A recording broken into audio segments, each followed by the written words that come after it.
Hello दोस्तों, तो finally हम लेकर आ चुके हैं आप लोगों के लिए मेडिसिनल केमिस्ट्री फर्स्ट के यूनिट 5।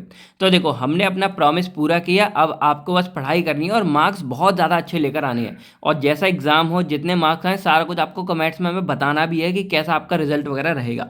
तो देखो, हमने अपना यूनिट 1 से लेकर 4 तक का हमारा ऑलरेडी कवर था, तो वो आपने देख लिया होगा जाके। इसके बाद हमने इंपॉर्टेंट क्वेश्चन की वीडियो भी आप लोगों के लिए बना दी। उसके बाद 2 मार्क्स की वीडियो हमने आज ही डाली है, निचोड़ वीडियो, तो वो भी आपको मिल गई। अब जो हमारा बचा था वो था सिर्फ यूनिट 5, तो उसको भी हम आज यहाँ पे अभी कवर करा रहे हैं। तो इसी के साथ आपका मेडिकेम 1 कंप्लीट हो जाएगा। तो भाई अब आपके ऊपर है सारा कुछ, हमने अपनी तरफ से सारा कुछ आपको करा दिया है। तो बेसिकली अब आपको पता है एग्जाम टाइम है, टाइम कम है, तो इस वाली वीडियो को हम क्या करेंगे, क्वेश्चन वाइज ही कवर करेंगे कि जो ये क्वेश्चन हमारे लिए बहुत ज़्यादा इंपॉर्टेंट है।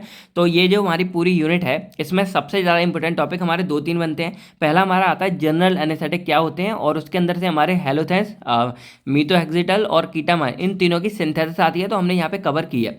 इसके बाद जो हमारा सबसे ज़्यादा मोस्ट इंपॉर्टेंट टॉपिक है इस पूरी यूनिट का, वो होता है सार ऑफ मॉर्फिन एनालॉग। तो ये समझ लो कि ये तो हर बार आता ही आता है, तो इसको हमने बहुत ही अच्छे से, यानी कि थोड़ा सा डिटेल्स में ही आप लोगों के लिए कवर किया है। इसके बाद हमारा इसमें आता है फेंटानिल क्लोराइड, और इसकी सिंथेसिस आती है, वो हमने कवर किया है। ये वाला रह गया, इसको आप देख लेना। इसके अलावा हमने जो सेकंड हमारा मोस्ट इंपॉर्टेंट टॉपिक इसमें आता है एंटी इन्फ्लामेटरी एजेंट्स, और इसके अंदर जो हमारे नसेट्स होते हैं ना, तो नसेट्स में जो हमारा आइबुप्रोफेन होता है, इसके ऊपर डिटेल्स में आता है। तो हमने ये पूरा का पूरा टॉपिक, यानी कि ये सभी हमने डिटेल्स में अच्छे से कवर किए हैं। तो चलिए हम जो है एक एक करके सभी टॉपिक को यहाँ पे समझ लेते हैं। तो सबसे पहले हम बात करते हैं अपने जनरल एनेस्थेटिक के बारे में। अब देखो, एक तरह से ना ये जनरल एनेस्थेटिक हम लोगों के लिए वरदान की तरह साबित हुए, यानी कि अगर ये नहीं होते ना, तो आप ये समझो, जस्ट इमेजिन करो कि हम कितना ज़्यादा दर्द सह रहे होते। नहीं समझे? चलो मैं आपको ऐसे बताता हूँ। अब जैसे मान लो किसी भी बंदे का ऑपरेशन होना होता है, या सिंपली हम लोग है प्रेगनेंसी का एग्जाम्पल लेते हैं। तो जब लेडीज वगैरह प्रेग्नेंट होती हैं, तो कई बार क्या होता है कि डिलीवरी नॉर्मल नहीं हो पाती है। तो उस केस में क्या होता है कि जो स्टमक होता है ना, पेट को यहाँ से कट लगाते हैं जीरा, और कट लगा, पेट नहीं मतलब नीचे जो हमारा यूट्रस के ऊपर वाले जो पार्ट है, वहाँ पे इस तरह से कट लगाते हैं, और देन उसको ये लेयरों को ऐसे अलग करके इसके अंदर, तब जो बच्चा होता है उसको यहाँ से बाहर निकालते हैं। अब ये समझो कि अगर जनरल एनेस्थेटिक ना होते, तो उस टाइम पे जो फीमेल्स हैं उनको कितना ज़्यादा पेन सहना पड़ता। जनरल एनेस्थेटिक एक्चुअल में क्या करते हैं कि ये किसी भी बंदे को बेहोश करने का काम करते हैं, यानी कि उसको बेहोश कर देते हैं। दूसरा क्या करते हैं कि जो पेन हो रहा होता है ना, इस पेन के सेंसेशन को खत्म कर देते हैं, यानी कि अब बंदे को क्या होता है कि दर्द फील ही नहीं होता है। तो जनरल एनेस्थेटिक एक्चुअल में वरदान की तरह है, क्योंकि अगर ये ना होता तो मान लो इस वाले केस में कितना ज़्यादा दर्द सहना पड़ता। और कई केस में क्या होता है कि अगर बहुत ज़्यादा दर्द हो जाता है, तो वही बंदे की डेथ वगैरह भी हो जाती है। तो इसीलिए जनरल एनेस्थेटिक हम लोगों के लिए वरदान की तरह है। तो इनका बेसिकली क्या काम है कि ये हमारी किसी भी ह्यूमन बॉडी में, मान लो ये हमारी पूरी ह्यूमन बॉडी है, इसको एक्चुअल में क्या कर देते हैं, बेहोश कर देते हैं। और बेहोश कब कर देते हैं, इसको हम मोस्टली यूज़ करते हैं सर्जरी वगैरह के टाइम पे, जब मतलब किसी का ऑपरेशन होना होता है, सर्जरी होनी होती है, तो उस टाइम पे उसको एनेस्थेसिया दे दिया जाता है, जिससे वो बंदा बेहोश हो जाता है और उसको कोई भी पेन वगैरह फील ना हो। अब ऐसा इसलिए करते हैं क्योंकि अगर मान लो पेन हो रहा है किसी को, अब मान लो उसका, हाँ यहाँ से यही मान लो एग्जाम्पल, मान लो ये यहाँ से पेट में थोड़ा सा कट लगा रखा है। अब क्या होगा कि अगर वो बेहोश नहीं है, तो यहाँ पे दर्द होगा, और दर्द होगा तो हाथ पैर हिल गए, कुछ भी हो गए, तो भाई जो सीजर्स वगैरह जिससे हम काटते हैं, स्पैचुला वगैरह जो इसको बोलते हैं, अगर किसी के लग गया, कुछ ज़्यादा एक्स्ट्रा हो गया, कुछ ज़्यादा कट गया, तो भाई भारी नुकसान हो सकता है। तो इन्हीं सब के लिए हमारे ये जनरल एनेस्थेटिक और हमारे जो एनाल्जेसिया बनाए गए हैं, वो यहाँ पे बने हुए हैं।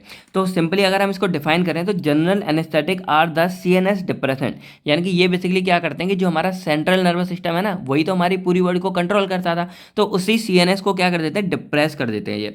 और उसके डिप्रेस करने से क्या कर देते हैं कि जो सेंसेशन है हमको, या जो दर्द हमको फील होता है, वो सारी की सारी सेंसेशन हमारी चली जाती है। और सिंपली बोला जाए तो ये हमारे वो ड्रग्स होते हैं जो एक स्टेट ऑफ अनकॉन्शियसनेस, अनकॉन्शियसनेस का मतलब क्या होता है, जैसे कॉन्शियसनेस का मतलब होता है होश में आना, यानी कि आपको ये है वो है।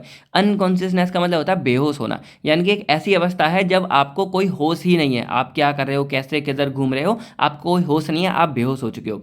तो एक्चुअल में जनरल एनेस्थेटिक बेहोश करने में यहाँ पे हेल्प करते हैं। अब इससे क्या होगा कि वो एक तो बेहोश हो जाएगा, उसके बाद उसमें इमोबिलिटी आ जाएगी, यानी कि जब बेहोश हो गया बंदा, तो ना कोई मूवमेंट करेगा, ना ही कुछ और करेगा।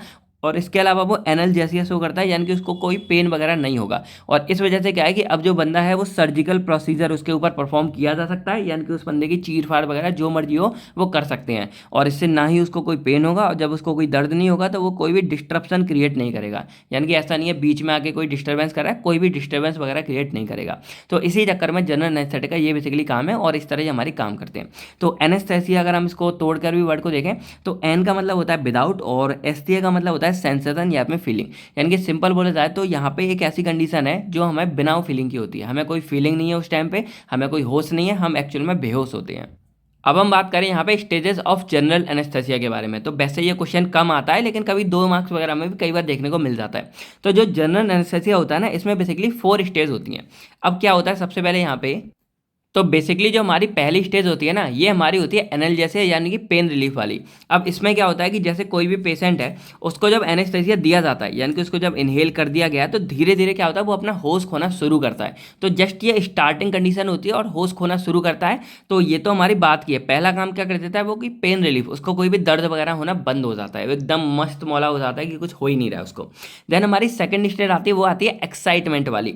अब कई बार देखा होगा कि जैसे आपने कभी कहीं देखा होगा, जब उसको मतलब एनेस्थेसिया दिया जाता है ना, उसके बाद एकदम उसको बहुत ज़्यादा बेचैनी होती है, बहुत ज़्यादा रेस्टलेसनेस होता है, डिसओरिएंट हो जाता है, उसको समझ नहीं आता, कई बार वो तड़पने सा भी लगता है और उसे हो सकता है कि हेलुसिनेशन भी हो जाए, डिल्यूजन हो जाए, यानी कि कुछ भी अलग अलग उसको दिखाई दे। तो ये हमारी सेकंड स्टेज होती है, यानी कि वो होश खो रहा है धीरे धीरे, लेकिन होश खोते ही टाइम क्या होता है कि वो थोड़ा सा बेचैन हो जाता है, हाथ पैर उसके रेस्टलेस रहता है, बजी उसी बेचैनी, ये सब चीज़ें होती हैं और बहुत ज़्यादा परेशान होने लगता है। लेकिन उसके बाद वो तुरंत जो है बेहोश भी हो जाता है। देन हमारी थर्ड कंडीशन आती है सर्जिकल एनेस्थेसिया। अब इसमें क्या होता है कि जो पेशेंट है वो जैसे होश वगैरह खो रहा था, धीरे धीरे बेचैनी हो रहा था, लेकिन लास्ट में वो अनकॉन्शियस हो जाता है, यानी कि इस वाली कंडीशन में वो अनकॉन्शियस हो गया है, अच्छी तरह से बेहोश हो गया है और अनरिस्पॉन्स हो गया है। अब वो कोई भी अपना रिस्पॉन्स शो नहीं कर रहा है, ना मूवमेंट कर रहा है, ना कुछ कर रहा है। तो अब इस कंडीशन में क्या होता है कि यहाँ पे हमारा जो भी ऑपरेशन वगैरह होना होता है उसको हम परफॉर्म करते हैं, इसीलिए इसको सर्जिकल एनेस्थेसिया नाम से जानते हैं इस वाली स्टेज को।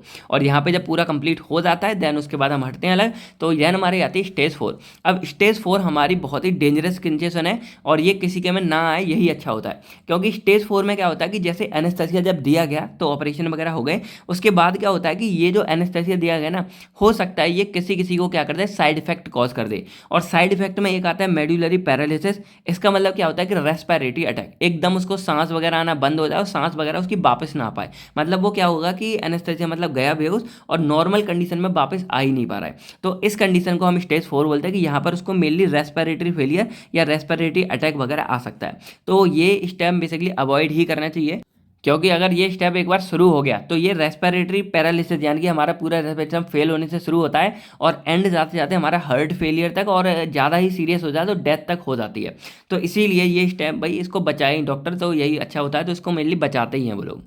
तो यहाँ सिंपल समझ गए, 4 स्टेप थे हमारे। पहले में हमारा पेन वगैरह रिलीफ हुआ और बेहोश होना शुरू होता है, सेकंड में तड़पता है, थोड़ा सा रेस्टलेस होती है, और थर्ड में आके अच्छी तरह बेहोश हो जाता है, उस पर ऑपरेशन वगैरह परफॉर्म करते हैं और यहीं से कहानी मतलब पूरी हो जाती है। लेकिन ये हमारा 4th स्टेप एक मतलब हमारा वो है साइड इफेक्ट है जो हम नहीं चाहते, फिर भी ये कई बार स्टेप आ जाता है और इसमें रेस्पिरेटरी फेलियर होने के और हार्ट फेल होने के और डेथ करने के चांस बढ़ जाते हैं।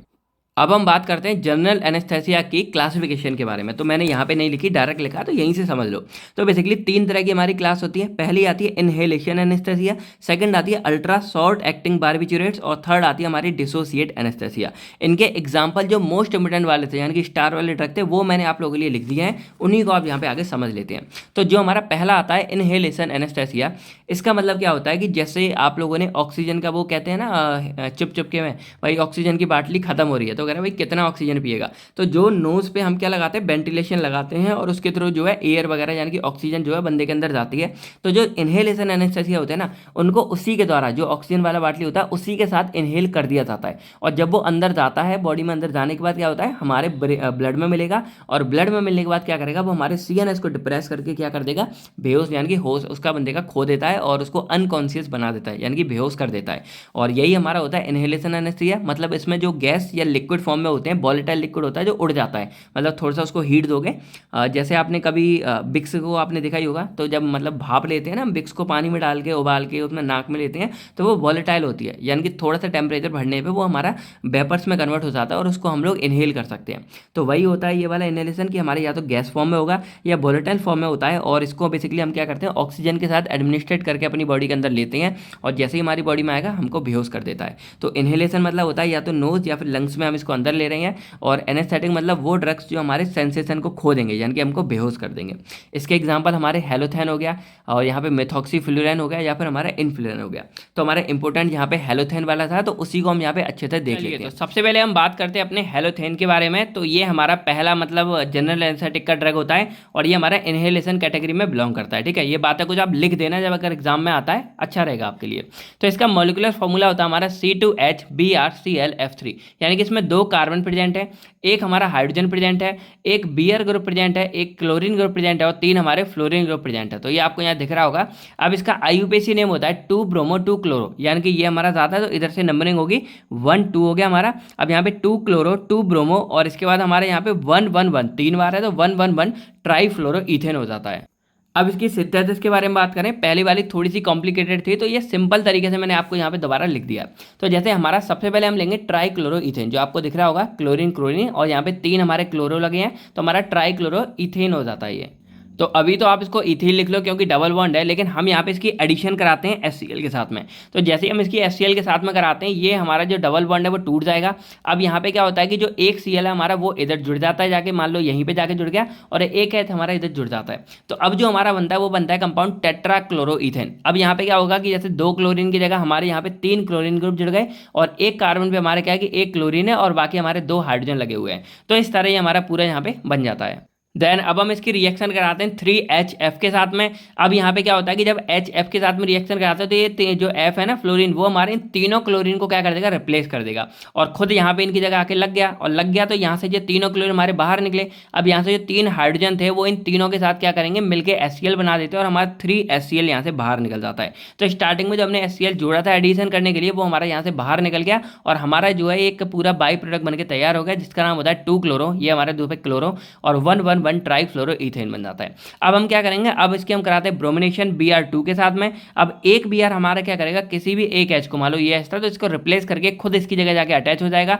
अब जो ये H निकला वो और एक Br यहाँ का बचा वो दोनों मिलके हमारे HBr की फॉर्म में बाहर निकल जाते हैं, यहाँ पे लिखा है, और हमारा फाइनल प्रोडक्ट यानी कि हेलोथेन बनके तैयार हो जाता है। तो ये बहुत ही सिंपल तरीके से हमने बनाया। HCl जोड़ा, हमारा टेट्राक्लोरोइथेन बन गया, फिर हमने HF जोड़ा तो तीनों क्लोरीन को रिप्लेस करके F जुड़ गया। देन हम इसमें Br जोड़ा तो इस Br ने एक H को उठा के हमारा हेलोथेन बना के तैयार कर दिया। और हेलोथेन वही था हमारा कि यहाँ पे देखो सिंपल है, 2 कार्बन, एक हमारा ब्रोमीन, एक क्लोरीन, और 3 हमारे फ्लोरीन ग्रुप लगे हुए हैं। ये हमारा हेलोथेन बनके तैयार हो गया। अब हम बात करते हैं इसके मैकेनिज्म ऑफ एक्शन के बारे में। तो देखो ये भाई साहब मेडिकेम है, कॉलोजी तो है नहीं, तो कॉलोजी में आपको डिटेल्स में जो है मैकेनिज्म बताना होता है, लेकिन इसमें बहुत ही शॉर्ट में आप बता दोगे आपका चल पड़ेगा। इसमें मेनली हमारी जो केमिस्ट्री के बारे में बात होती है, तो इसकी सिंथेसिस हो गई, इसका मॉलिक्यूलर फॉर्मूला, स्ट्रक्चर, ये सब हमारे ज़्यादा मैटर करते हैं।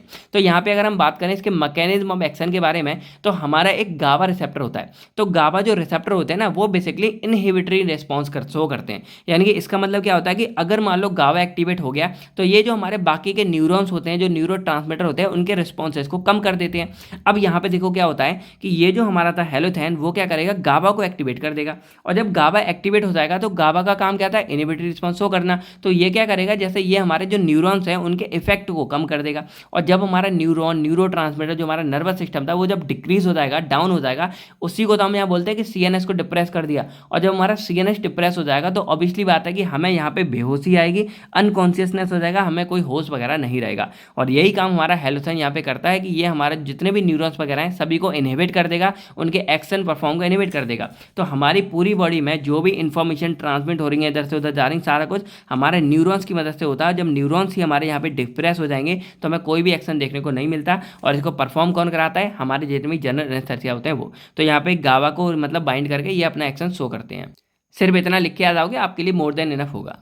अब इसके अगर यूजेस के बारे में बात करें तो बेसिकली क्या करेगा, हमारे एनेस्थीसिया को कॉज करता है, उसको मेंटेन करता है। इसके अलावा जब सर्जिकल प्रोसीजर वगैरह होते हैं तो ये हमारे पेन को भी रोक के रखता है। अब ऐसा क्यों होता है, क्योंकि देखो इसने क्या किया कि इसने हमारे सारे न्यूरोट्रांसमीटर की एक्टिविटी को डिक्रीज कर दिया।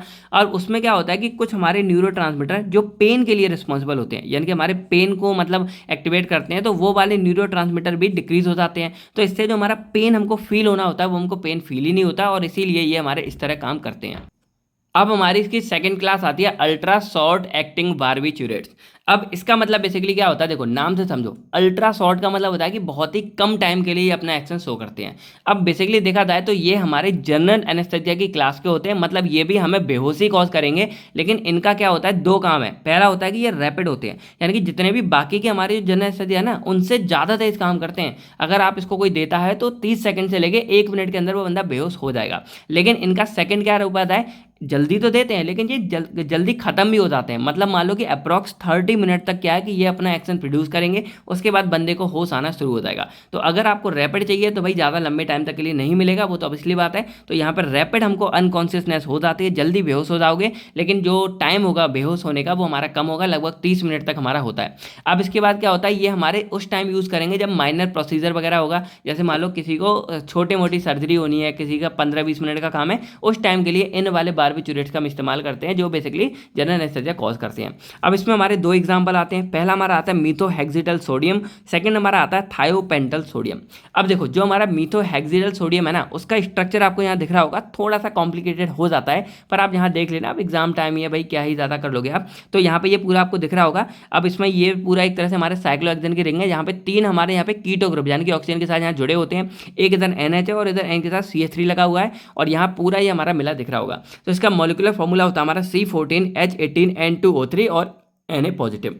अब इसकी सिंथेसिस के बारे में बात करें कि कैसे हम इसको बना सकते हैं, तो यहाँ पे हम लेते हैं 1 ब्यूटेनाइल मैग्नीशियम ब्रोमाइड, ये हमारा N है, थोड़ा सा H के जैसा हो गया, तो 1 ब्यूटेनाइल मैग्नीशियम ब्रोमाइड। इसकी रिएक्शन हम यहाँ पे CH3CHO एक हमारा एल्डिहाइड हो गया, इसके साथ एसिटल्डिहाइड, और in the presence of PCl5 के साथ कराते हैं, हमारा बन जाता है यहाँ पे 2-chloro-3 पेंटाइन, यहाँ बन गया होगा। अब इसकी हम सोडियम इथेनॉइड के साथ रिएक्शन कराएंगे, हमारा बन जाएगा हेक्स 3-ine 2-ine ब्यूटेनॉइड, ये पूरा बन के तैयार है। अब इसको हम जब 3 ब्रोमो पेरेप्रोपिन के बंद करवाएंगे, हमारा बन जाएगा 3 methyl 4-ine 3-ine 2 cyclopentane 4 inert, और जब हम इसको N मिथाइल यूरिया के साथ रिएक्शन करवाते हैं, हमारा बन के तैयार होता था मीथोहेक्सिटल सोडियम। तो ये हमारा परफेक्ट यहाँ बन के तैयार होता था पूरा पूरा। थोड़ी सी कॉम्प्लिकेटेड है, अगर आप थोड़ा बहुत टाइम दे सकते हो तो इसको याद कर लेना, क्योंकि इंपॉर्टेंट तो है। बाकी भाई देख लो, एग्जाम टाइम है आपका। तो अब हम बात करें इसके मैकेनिज्म ऑफ एक्शन के बारे में, तो देखो सिंपली ये भी हमारा जो गाबा रिसेप्टर था ना, उसी के ऊपर बाइंड करके अपना एक्शन शो करेगा। तो मैंने पहले ही बता दिया कि जो गाबा रिसेप्टर होते हैं वो बेसिकली इनहिबिटरी नेचर के होते हैं, तो ये हमारे बाकी के जो न्यूरोट्रांसमीटर हैं उसको इनहिबिट कर देंगे, उसकी एक्टिविटी को डाउन कर देंगे। और जब न्यूरोट्रांसमीटर की एक्टिविटी कम हो जाएगी तो हमें सेडेशन कॉज होगा, हमें हिप्नोसिस कॉज होगा, हमें इमोबिलिटी कॉज होगी, और हमें एमनीसिया भी होगा। एमनीसिया मतलब होता है हल्का हल्का सा मेमोरी लॉस होना, उस टाइम का हमें कुछ भी याद वगैरह ना होना। और इसका यूज़ क्या करेंगे, तो बेसिकली डीप सेडेटेशन के लिए हम इसका यूज़ करते हैं, यानी कि किसी को एकदम ही गहरी नींद में छोड़ना हो तो इसका यूज़ करते हैं। बाकी ये कई जगह पे डेंटल प्रोसीजर में इस्तेमाल किया जाता है, जो दांत वगैरह के ऑपरेशन होते हैं छोटे मोटे, उसमें। अब हमारी थर्ड क्लास आती है डिसोसिएटिव एनेस्थेटिक। अब इसका बेसिकली मतलब क्या होता है, जैसे डिसोसिएटिव, आपने डिसोसिएट वर्ड सुना होगा, तो डिसोसिएट का मतलब होता है कि ये आपस में अलग हो गए। जैसे मान लो ये हमारा एक केमिकल है, तो हम बोलते हैं कि ये डिसोसिएट हो गया। तो मान लो जो हमारा AB था यहाँ पे पूरा बना हुआ, तो ये AB क्या होगा, एक दूसरे से अलग हो जाएंगे, A अलग हो गया, B अलग हो गया, तो ये हमारा डिसोसिएशन होता है। तो इसी तरह से हमारे काम करते हैं कुछ डिसोसिएट एनेस्थेटिक। नहीं समझे? अब इसका मतलब बेसिकली क्या होता है, जैसे मान लो हमारा कि ये हमारा ब्रेन है और ये आप लोग होश में हो, यानी कि आपको अभी सब कुछ सीधा जाता दिखता है। तो अब जो हमारे डिसोसिएट एनेस्थेटिक होते हैं ना, ये हमारे ब्रेन और जो हमारा होश में होना रहता है ना, उसके बीच का ये परसेप्शन खत्म कर देते हैं। और इसके खत्म होने से क्या हो जाएगा कि आप ऐसा लगेगा जैसे आप जाग रहे हो, आप सब कुछ देख रहे हो। पेशेंट आप अगर देखोगे, जैसे आपने कई बार देखा होगा मूवीज में दिखाते हैं कि पेशेंट एकदम धुंधला धुंधला सा होता है, आंखें खोलेगा, धुंधला धुंधला सब दिखाई दे रहा होता है। और इसका मतलब क्या होता है कि पेशेंट को मतलब होश में नहीं होता, उसको थोड़ा बहुत नजर आ रहा होता है, दिखाई दे रहा होता है, लेकिन एक्चुअल में उसको कुछ भी उस टाइम का याद नहीं रहेगा आगे, क्योंकि वो होश में नहीं है। तो यही होता है कि it is a class of drug that produce a state of dissociation between the brain cognitive and emotional centre, यानी कि एक्चुअल में क्या जीता जाता चल रहा है, उससे हमारा वास्तविक, जो आपने सुना होगा ना हिंदी डायलॉग, वास्तविकता से रिश्ता खत्म हो जाना, यानी कि एक्चुअल में क्या चल रहा है वो कुछ भी याद नहीं रहेगा। और इसमें क्या होता है, एक होता है हमारा एनाल्जेसिया, पेन से हमारा रिश्ता खत्म, पेन वगैरह फील नहीं होगा। फिर मेमोरी लॉस, अब उस टाइम बंदे को दिख रहा है, लेकिन उस टाइम जो भी कुछ याद होना होगा, जो देख रहा है कुछ भी उसको याद नहीं होगा, उस टाइम की उसकी मेमोरी लॉस हो जाएगी। उसके बाद इमोबिलिटी, यानी कि उसका मूवमेंट वगैरह बंद हो जाना, और सेडेशन, यानी कि वही उसका ड्रॉजीनेस होना, बेहोश होना, ये सब काम हो गए। तो यहाँ पेशेंट ऐसा लगेगा कि पेशेंट होश में है, लेकिन वो एक्चुअल में होश में नहीं होगा।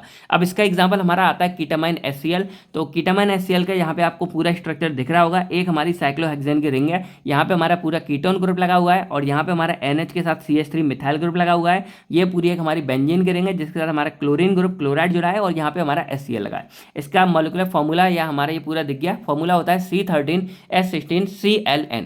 इसको हम बोलते हैं 2 क्लोरोफिनाइल, यानी कि पूरा हमारा एक तरह से ये 2 पेन ले लिया, तो यहाँ से 1 to 2 क्लोरोफिनाइल, और दूसरी पोजीशन पे हमारे यहाँ पे 2 मिथाइल अमीनो, ये हमारा मिथाइल अमीनो लगा है, यानी कि ये सेकंड पोजीशन पे ये मेन ग्रुप ले लिया 1, तो ये सेकंड पोजीशन पे 2 क्लोरोफिनाइल हो गया, 2 मिथाइल अमीनो हो गया, और बाकी हमारी ये पूरी साइक्लोहेक्सेन की रिंग हो गई, ठीक है। और इसके बाद यहाँ HCl लगा हुआ है, तो ये हमारा अलग है। अब हम बात करें इसकी सिंथेसिस के बारे में, तो थोड़ी सी कॉम्प्लिकेटेड आपको ये लग सकती है, वैसे सिंपल ही हमारी। तो यहाँ हमको लेना होता है ओ क्लोरो बेंजोनाइट्राइल्स। अब देखो ये हमारे बेंजोनाइट्राइल्स है, Cl लगा हुआ है पूरा बेंजीन के साथ में, और ये हमारा मेन हो गया, तो ये हमारी होती है ऑर्थो पोजीशन। तो ऑर्थो पोजीशन में हमारा क्लोरीन ग्रुप लगा है, इसलिए इसको हम ओ क्लोरो बेंजोनाइट्राइल बोल देते हैं। अब इसकी रिएक्शन हमें करानी होती है साइक्लोपेंटाइल मैग्नीशियम ब्रोमाइड के साथ में। तो ये हमारा पूरा साइक्लोपेंटाइल है, 5 के साथ हमारी साइक्लो हो गई पूरा, मतलब रिंग हो गया पेंटाइल, और मैग्नीशियम ब्रोमाइड हमारा ऊपर लगा है, इसलिए इसको हम साइक्लोपेंटाइल मैग्नीशियम ब्रोमाइड बोल देते हैं। अब इसकी रिएक्शन हम यहाँ पे टेट्राहाइड्रोफ्यूरेन के साथ करा देते हैं। फ्यूरेन का हमारा स्ट्रक्चर ये होता है, तो टेट्राहाइड्रोफ्यूरेन के साथ हम इसकी रिएक्शन करा देंगे, और जब ये पूरा होगा तो हमारा प्रोडक्ट बनके तैयार हो जाता है ओ क्लोरोफिनाइल साइक्लोपेंटाइल कीटोन। यानी कि यहाँ पे सिंपल देखा जाए तो ये हमारा मेन हो गया। अब इसकी ये हमारी मेन ग्रुप हो गया, तो इसका ये पोजीशन हमारी ये दोनों ओ होती है, तो ओ क्लोरो हो गया। बाकी हमारा ये पूरा ओ क्लोरोफिनाइल यहाँ पे पूरा हमारा हो गया। उसके अलावा हमारा साइक्लोपेंटाइल कीटोन, ये हमारा एक साइक्लोपेंटाइल हो गया, और ये हमारा कीटोन ग्रुप हो गया, क्योंकि ये बोल रहा है उसके साथ हमारा जुड़ जाता है। अब इसके हम यहाँ पे Br के साथ Br2 के साथ रिएक्शन कराएंगे। वही फंडा होगा कि Br हमारा इस जगह जुड़ना होगा, तो यहाँ से एक हाइड्रोजन हमारा निकलेगा और एक Br आके लग जाएगा। तो अब जो एक Br बचा, एक H बचा, तो वो -HBr की फॉर्म में निकल जाएगा और हमारा ब्रोमो कीटोन बनके तैयार हो जाता है। अब थोड़ा सा यहाँ से कॉम्प्लिकेटेड होगा कि अब हमारे रिएक्शन करानी इसकी मिथाइल अमोनिया के साथ में, तो CH3NH2 के साथ हम इसकी रिएक्शन कराते हैं। तो अब यहाँ पे पूरा सिस्टम ही बदल जाता है। कैसे बदलता है? अब ये जो हमारा पूरा कीटोन बनकर होता है, ये यहाँ से रिप्लेस हो जाएगा, और ये O हमारा आ जाता है इधर। अब इधर O आ जाता है, तो अब ध्यान से देखो, यहाँ पे है CH3N और यहाँ पे 2 H है, ये एक H है, ये एक H है, N है। तो यहाँ से जो N CH3 है ना, वो पूरा का पूरा हमारे यहाँ पे लग जाता है डबल बॉन्ड के साथ में लग गया। अब जो यहाँ से O बचा, वो O इधर आ गया, इसका एक H हमारा इधर OH के साथ लग के यहाँ पूरा बन गया। अब जो यहाँ से एक H बचा वो, और यहाँ जो हमारा Br बाहर निकला था, क्योंकि ये तो यहाँ पे हट गया, तो ये Br और वो H हमारा मिलके -HBr यहाँ से बाहर निकल जाता है, और हमारा एक इंटरमीडिएट बन के तैयार हो जाता है। अब यहाँ पे फाइनली क्या होता है हमारा, कि जब हम यहाँ पे इसको एक्सेस में हीट कराते हैं, तो यहाँ पे जो हमारा डबल बॉन्ड है तो टूट जाएगा, और ये हमारी पेंटाइल रिंग हमारी हेक्साइल रिंग में कन्वर्ट हो जाती है, और जो हमारा साइक्लोहेक्सेन बनना होता है वो बन जाता है। तो अब देखो क्या हुआ, ये पूरा का पूरा जो हमारा O मतलब O क्लोरो था वो यहाँ पे लग गया, और इसका ये हमारी वो मेन रिंग थी जो यहाँ से जुड़ रही थी, तो इसका ये वाला ना डायरेक्टली यहाँ आके जुड़ जाता है। और ये डायरेक्टली जब यहाँ आके जुड़ जाता है, तो देखो ये NCH3 हमारा NCH3 है। अब यहाँ डबल बॉन्ड टूटा, तो N की बॉन्डिंग पूरी है ना, तो एक H हमारे यहाँ जुड़ जाता है, तो NaCH3 हो गया पूरा का पूरा, और ये डायरेक्टली यहाँ पे जुड़ गया, और ये हमारा पूरा ये लगा हुआ है, और OH की जगह हमारे यहाँ पे फिर से क्या हो जाता है, डबल बॉन्ड O हो जाता है। तो पूरा का पूरा हमारे यहाँ बन के तैयार हो जाता है कीटामाइन, और कीटामाइन HCl है, तो HCl यहाँ अलग से आप लिख सकते हो। तो ये पूरा हमारा इस तरह से सिंथेसिस यहाँ पे हो जाती है। अब हम बात करते हैं इसके मैकेनिज्म ऑफ एक्शन के बारे में। तो ये बेसिकली परफॉर्म कैसे करते हैं, तो देखो मेडिकेम है, इसमें भी आपको सिंपल लिखना पड़ेगा कि ये परफॉर्म करते हैं जो NMD हमारे रिसेप्टर होते हैं, N मिथाइल डी एस्पिरेट वाले रिसेप्टर। तो ये ग्लूटामाइड के न्यूरोट्रांसमीटर रिसेप्टर होते हैं, इनको जाके ये ब्लॉक कर देंगे। और इसके ब्लॉक होने की वजह से क्या होता है कि जो हमारे इनहिबिटरी न्यूरोट्रांसमिशन है वो बढ़ जाता है, और जो एक्साइटेटरी है, जो एक्साइटेड करते हैं, वो हमारे कम हो जाते हैं। अब जो कम यानी कि हमारे CNS को डिक्रीज करने वाले न्यूरोट्रांसमीटर है वो हमारे बढ़ रहे हैं, और जो हमारे CNS को एक्साइटेड करते हैं वो हमारे घट रहे हैं। तो ओवरऑल क्या होगा कि हमारा CNS क्या हो जाएगा, डिक्रीज हो जाएगा। और जब CNS की एक्टिविटी सारी बंद हो जाती है, तो उस कंडीशन में हम चले जाते हैं एनेस्थेसिया में। और एनेस्थेसिया मतलब बेहोशी, यानी कि आपको यहाँ पे पेन फील नहीं होगा, आपको उस टाइम की मेमोरी याद नहीं रहेगी, मेमोरी लॉस हो गया, आपको उस टाइम कुछ भी मूवमेंट नहीं करोगे, इमोबिलिटी हो गया, आप सिडेशन नींद में जाने लगोगे, और हेलुसिनेशन या आपको कुछ भी अलग अलग दिखाई देने लगेगा। तो ये सारे काम होते हैं। अब इसके यूजेस के बारे में बात करें, तो ये हमारे एनेस्थेसिया को इंड्यूस करने में हेल्प करता है। इसके बाद हमारी सिडेशन और पेन मैनेजमेंट में भी हमारी हेल्प करता है। तो यहाँ तक हमने पूरा देख लिया अपना जनरल एनेस्थेसिया के बारे में। तीनों जो इंपॉर्टेंट थे हमने सबके बारे में बात कर ली, सिंथेसिस सारा कुछ बात कर लिया। अब हमारे यहाँ से दूसरा पार्ट शुरू होता है narcotic and non narcotic analgesic के बारे में, और इसमें सबसे इंपॉर्टेंट हमारा आएगा सार ऑफ मॉर्फिन एनालॉग्स। तो अब हम बात करें अपने narcotic and non narcotic analgesic के बारे में। तो सबसे पहले समझते हैं कि एनाल्जेसिक एक्चुअल में क्या होते हैं।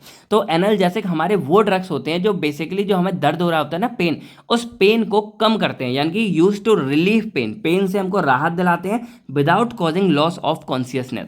अब देखो जो जनरल एनेस्थेसिया थे वो भी हमारे दर्द में हमको राहत दे रहे थे, लेकिन वो बेहोश कर रहे थे। लेकिन जो हमारे सिर्फ एनाल्जेसिया होते हैं वो हमें बेहोश नहीं करते, हम होशो हवास में रहते हैं, और उसके बाद हमारा जो दर्द है वो कम हो जाता है। जैसे नॉर्मल नॉर्मल आप पैरासीटामोल खाते हो तो क्या पैरासीटामोल खा के आप बेहोश हो जाते हो? नहीं, लेकिन आपका जो सर का दर्द है वो कम हो जाता है। पैरासीटामोल हमारी दर्द में और सर के दर्द में दोनों में काम आती है। ये मत बोलना कि सर सिर्फ बुखार में काम आती है, वो दोनों में काम आती है। तो भाई कोई ज़्यादा फालतू कमेंट मत करना। तो ये हमारे पेन को कम करता है और इससे हमारा लॉस ऑफ कॉन्शियसनेस यानी कि हमारा होश जो होता है वो भी नहीं खोता और हमारा दर्द भी ठीक हो जाता है। अब ये हमारे दो मेन कैटेगरी में डिवाइड होते हैं। पहला हमारा आता है नारकोटिक, दूसरा हमारा आता है नॉन नारकोटिक। अब जो नारकोटिक होते हैं इन्हीं को हम ओपियोइड बोलते हैं और जो नॉन नारकोटिक होते हैं इसको हम नॉन ओपियोइड ड्रग बोलते हैं। अब इसका मतलब क्या होता है? देखो, जो नारकोटिक होते हैं ना, अब मैं आपको यहाँ सिंपल दिखाऊं तो हमारा जो पेन है वो हमें क्या हो सकता है, एक हमारा एक जैसे हमारा सीएनएस है। अब यहाँ पे क्या हो रहा है कि मान लो यहाँ पे मेरे ये हाथ है और यहाँ पे कोई चोट लग गई, मेरे बहुत ज़्यादा दर्द हुआ, तो अब यहाँ से जो सीएनएस की स्टिमुलेशन है वो हमारे यहाँ पे जाएंगे सीएनएस के पास में, और हमारे सीएनएस में क्या है कि फील होगा कि भाई दर्द है, और यहाँ से हमारा जो पेन है वो हमें यहाँ से बहुत ज़्यादा मात्रा में क्या है फील होना शुरू हो जाता है।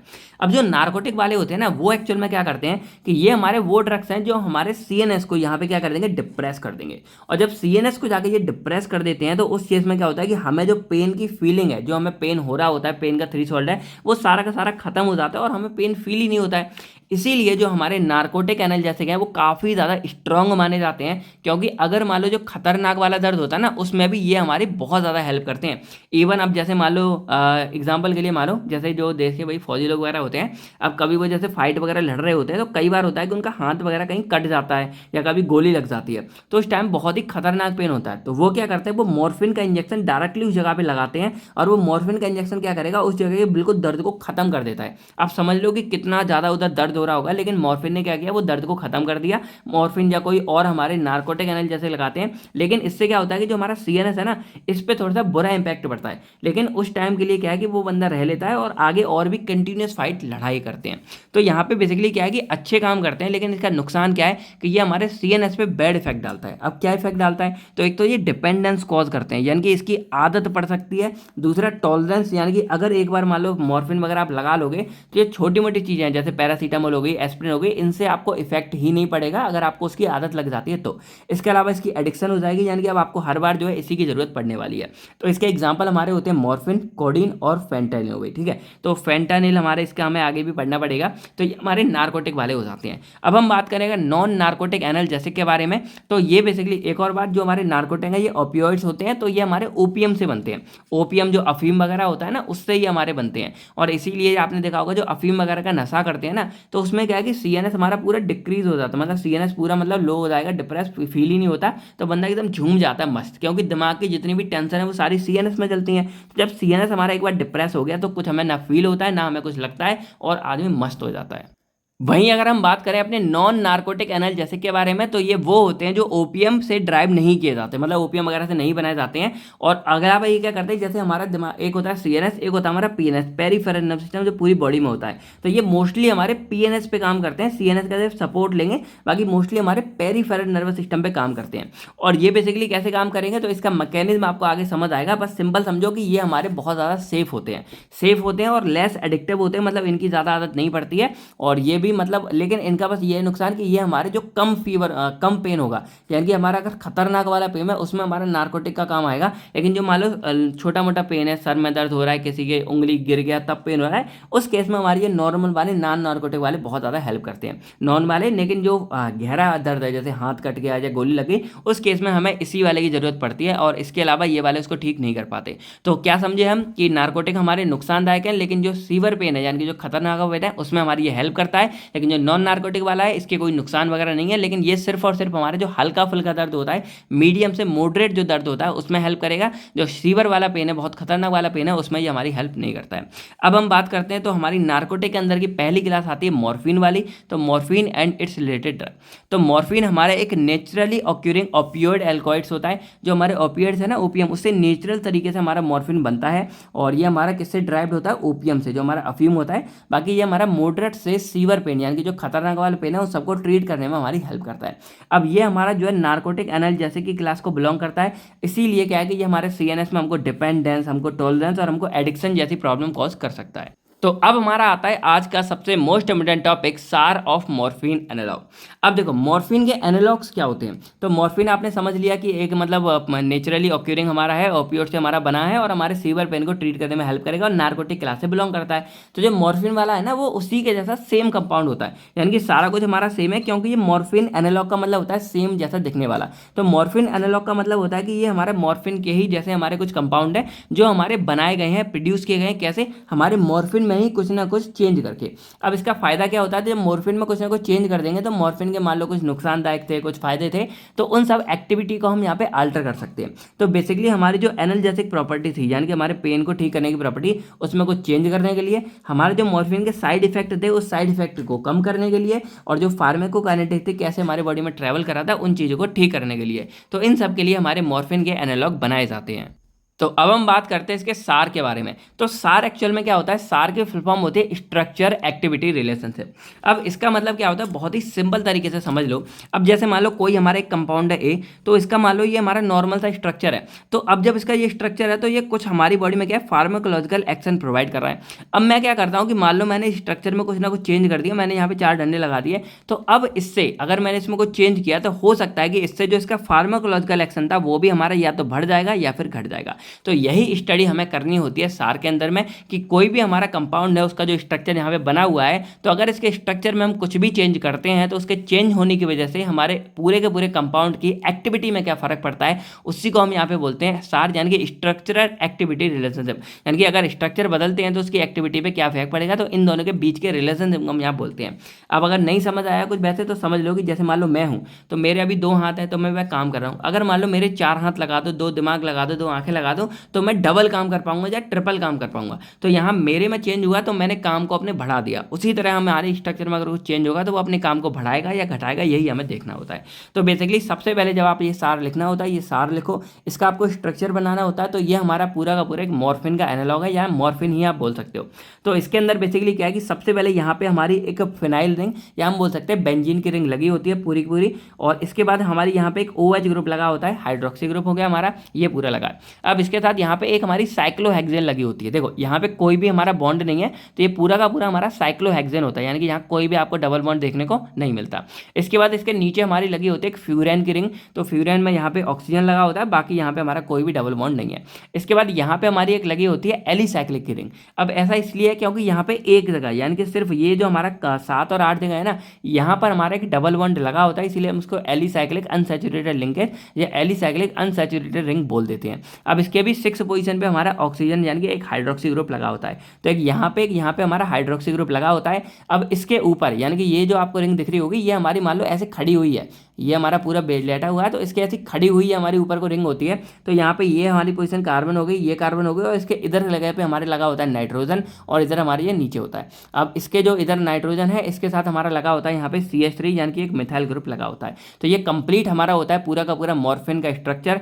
अब यहाँ पे सिंपली अगर हम इसकी नंबरिंग, सबसे पहले आपको फिर नंबरिंग करनी होती है, तो यहाँ पे नंबरिंग हम करते हैं इस वाली जगह से, और यहाँ से जो नंबरिंग करेंगे, जहाँ डबल बॉन्ड यहाँ से करेंगे, तो यहाँ पे जो बाहर बाहर का होगा ना उसको हम पहले नंबरिंग करते हैं। तो जैसे यहाँ से करेंगे 1 2 3 4, और यहाँ पे हम 5, इसको नहीं लेंगे, यहाँ 5 आ जाएगा। फिर हमारे यहाँ पे आता है 6, फिर आता है 7, और फिर आता है 8। अब 8 के बाद हम यहाँ अंदर नहीं जाएंगे, हम जो बाहर का लेना है, तो 8 के बाद देन हमें ये वाला काउंट करना है 9, फिर ये काउंट करना है 10, फिर ये करना है 11, फिर 12 13 14। यानी कि हमने ये पूरी रिंग को काउंट किया, लेकिन हमने इस वाली जगह से एंट्री मारी, यहाँ से नहीं मारी, क्योंकि ये हमारी यहाँ पे ट्रिपल पॉइंट है। तो ये वाली रिंग को हमें जब काउंट करना है तो हम यहाँ से इसको काउंट करेंगे। तो फिर से देखो 1 2 3 4 5 6 7 8, और 8 के बाद हम इसको डायरेक्टली 9 10 11 12 13 14, और जब यहाँ तक हो जाता है 14, देन उसके बाद हम इस वाले पे आते हैं। तो इस वाली रिंग को यहाँ से करेंगे, तो ये हमारी 15, ये हमारी 16, और ये हमारी 17। तो 17 नंबर पे हमारे यहाँ पे कार्बन लगा होता है, तो ये सिंपल आपको दिख रहा होगा, और सॉरी नाइट्रोजन लगा होता है, और इसी नाइट्रोजन के साथ हमारे एक मिथाइल ग्रुप लगा होता है। तो ये हमारा इसी के लिए काउंट हो जाता है। तो पूरी नंबरिंग 1 2 3 4 5 6 7 8 9 10 11 12 13 14, फिर यहाँ पे 15 16 17। तो हमारे यहाँ पे टोटल 17 कंपाउंड हो गए, 17 मतलब यहाँ पे जगह हो गई।